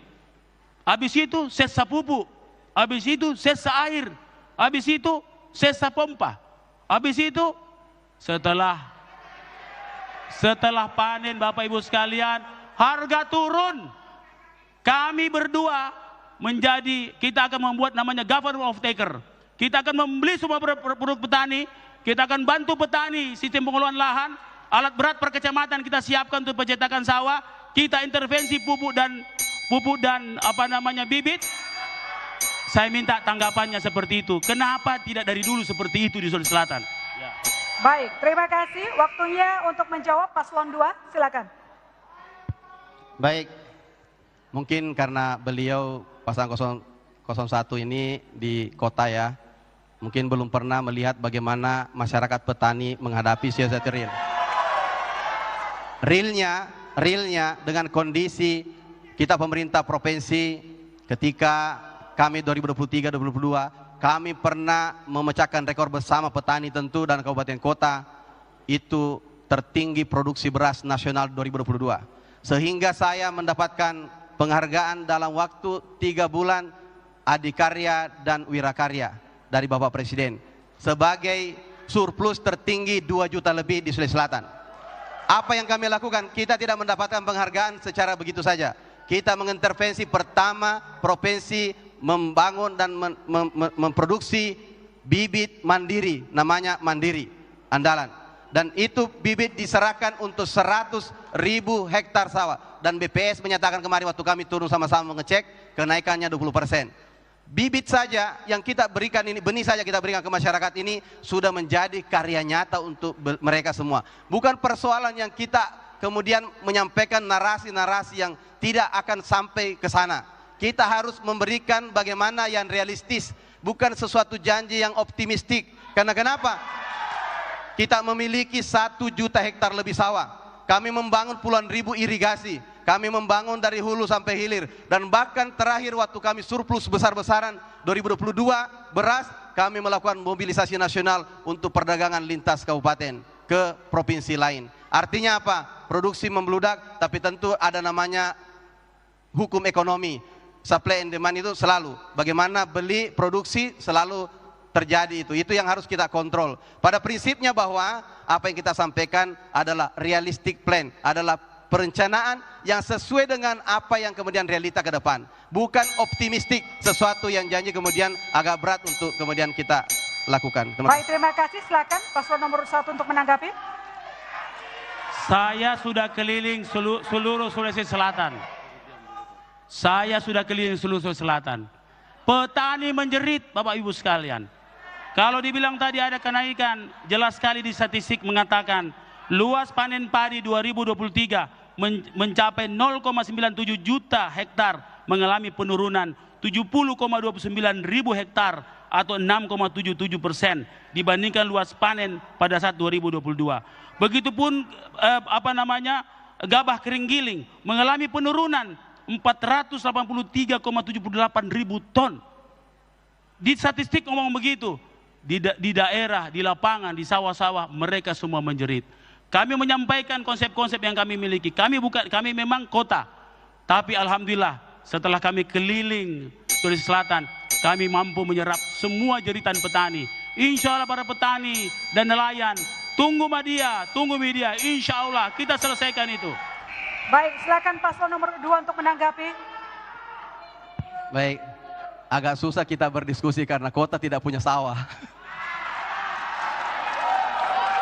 Saya mau sampaikan, sebenarnya begini, kalau kita mau liniernya, perubahan jumlah sawah hektar dalam semua kabupaten kota terjadi, termasuk kota Makassar, alih fungsi lahan banyak terjadi. Kenapa? Salah satunya adalah karena tidak adanya RDTR yang dilaksanakan termasuk di perkotaan. Termasuk kota Makassar tidak memiliki RDTR. Apa itu RDTR? Rencana detail tata ruang.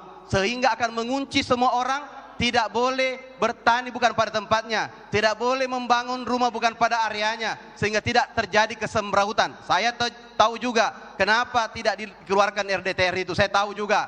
Sampai saya mau mengambil alih tapi karena diberikan kesempatan kepada kabupaten kota. Saya perlu sampaikan, RDTN menetapkan orang untuk tidak melaksanakan tidak sesuai dengan regulasi, sehingga itu akan mengunci. Peralihan alih fungsi lahan itu juga bisa terjadi karena tidak adanya RDTR. Baik, terima kasih. Dan di segmen terakhir kita akan mendengarkan closing statement dari masing-masing paslon. Masih bersama dalam debat publik pertama Provinsi Sulawesi Selatan. Pada sesi terakhir ini kami memberikan kesempatan kepada masing-masing pasangan calon untuk menyampaikan closing statement. Langsung saja kami beri kesempatan kepada paslon nomor urut 2 untuk menyampaikan statement penutup. Waktu 120 detik saat Anda mulai bicara. Assalamualaikum warahmatullahi wabarakatuh. Selamat malam, salam sejahtera untuk kita semua. Salam Om Swastiastu, Namo Buddhaya, salam kebajikan. Pemirsa dan masyarakat Sulawesi Selatan andalan hati. Saat ini kita telah menyaksikan hamparan kebaikan yang kami sampaikan sebagai calon pemimpin di Sulawesi Selatan. Saat ini mungkin ada dari kita yang mungkin masih penuh dengan keraguan. Lalu mungkin kita juga masih belum yakin dengan harapan-harapan dan bahkan mungkin ada yang sangsi masa depan.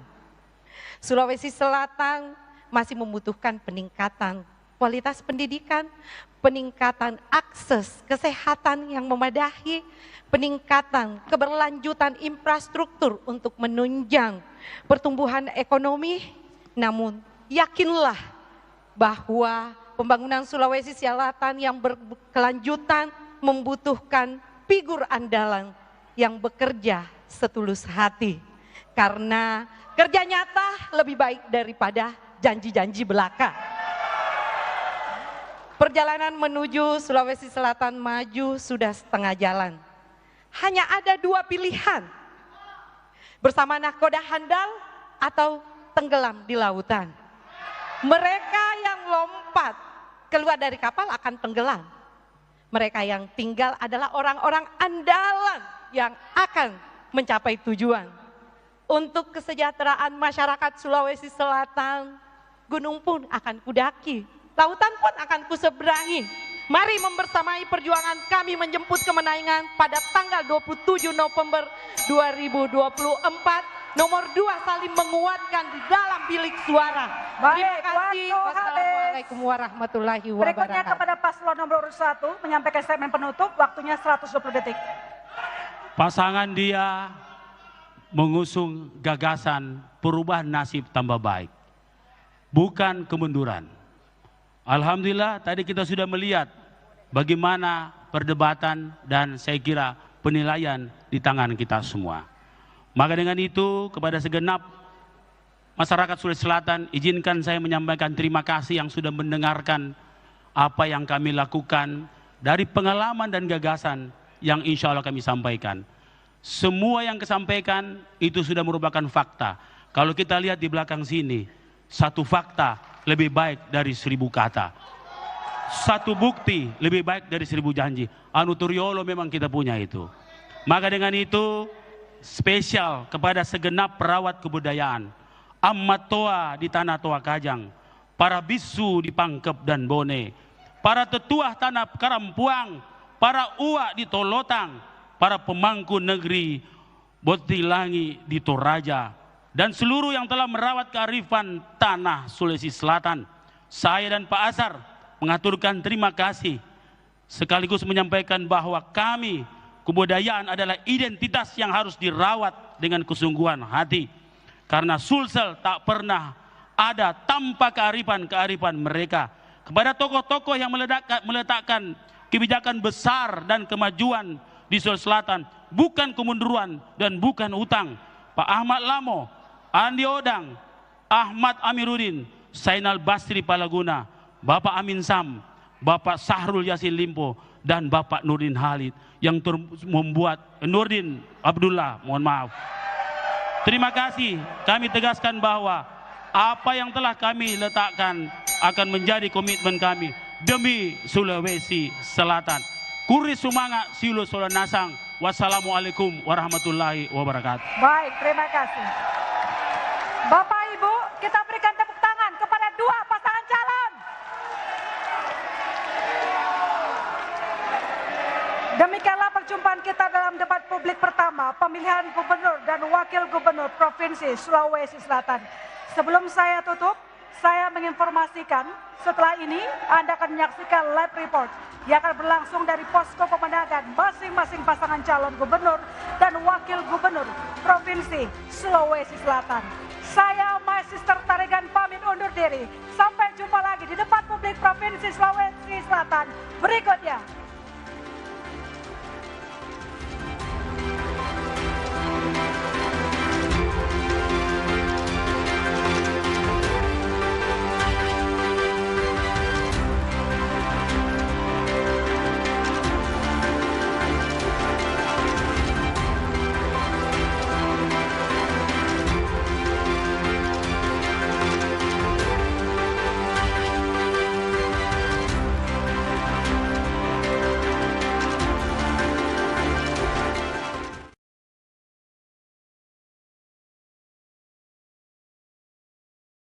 Salah satu posko pemenangan 02, dan seperti apa sebenarnya harapan mereka atas pasangan 02 ini. Sudah bergabung bersama kami Irwan sebagai jubir andalan hati. Selamat malam Pak Irwan.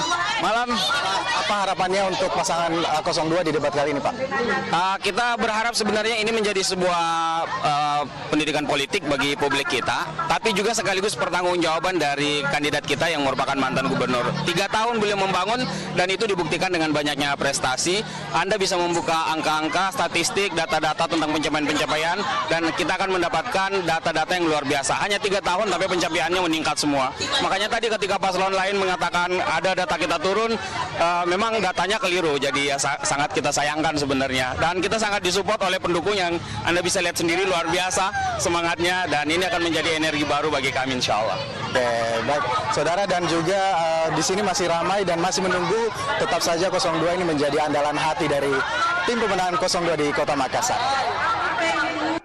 Saudara, debat publik pertama Pilgub Sulawesi Selatan baru saja kita saksikan bersama, di mana masing-masing paslon saling adu gagasan terkait dengan kesejahteraan dan juga pelayanan publik. Kami sudah bersama dengan tim pemenangan paslon nomor 1, Bapak Andi Makmur. Bapak bisa jelaskan Bapak ini bagaimana pandangan Anda melihat performa debat malam ini, Pak? Ya. Kalau kita melihat dari awal sampai dengan saat ini, debat yang saat ini cukup dikuasai oleh, sangat dikuasai oleh paslon nomor urut 1 Dhani Ashar. Mulai dari permasalahan kesehatan, pendidikan, sosial budaya, dan pemberdayaan perempuan. Cukup luar biasa Bapak Dhani Ashar kemudian mengurai persoalan-persoalan dan memberikan solusi yang lebih maksimal ketika beliau terpilih menjadi gubernur dan wakil gubernur di Sulawesi Selatan. Saya pikir debat ini cukup sangat baik dan begitu maksimal beliau tampil dalam memberikan solusi-solusi untuk Sulawesi Selatan. Baik, terima kasih Pak Andi. Nantinya juga saudara kita akan melihat kembali masing-masing paslon saling beradu gagasan dalam debat publik kedua yang akan tayang di 10 November 2024 mendatang. Wafiq Asisa, Nila Rustam, Kompas TV Makassar, Sulawesi Selatan. Kasih. Anda telah menyaksikan debat publik pasangan calon gubernur dan calon wakil gubernur Sulawesi Selatan dipersembahkan oleh